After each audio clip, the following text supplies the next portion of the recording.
El Banco Central del Paraguay asegura que cuentan con stock suficiente de monedas para lo que resta del año. Esta aclaración obedece a las quejas expresadas por los comerciantes y transportistas a la hora de entregar vueltos a sus clientes. Supuestamente existe escasez de monedas.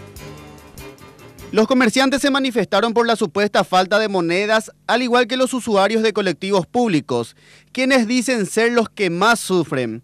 Explican que todos los días se les aplica el popular redondeo y señalan que esta situación aumentó luego de la suba del precio del pasaje. Y bueno, se plaguean porque no hay moneda, ¿verdad? ¿Pero queda a tu favor, queda a favor de ellos? ¿Cómo hacen? A mí, ¿Cómo negocian eso? Y no sé, o sea que siempre trato de darle algo, ¿verdad? A cambio. ¿Qué le das? ¿Caramelo? No, caramelo nunca di, ¿verdad? ¿Qué le das? ¿Un pancito más? Y claro, así negociamos. Y de repente así le debemos y no, ellos no deben. O sea, Si te deben, ya se va, ya tú...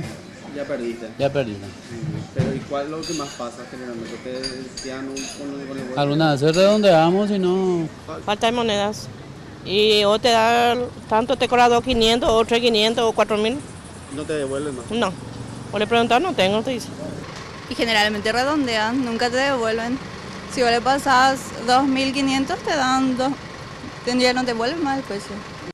Olger Ifrán, subgerente de operaciones del BCP, dijo que le extraña las declaraciones del presidente de la CETRAPAM, César Ruiz Díaz, quien culpó directamente a la banca matriz por la escasez de las monedas. Además aclaró que no existe un límite para retirar monedas, tal como aseguró el empresario del transporte.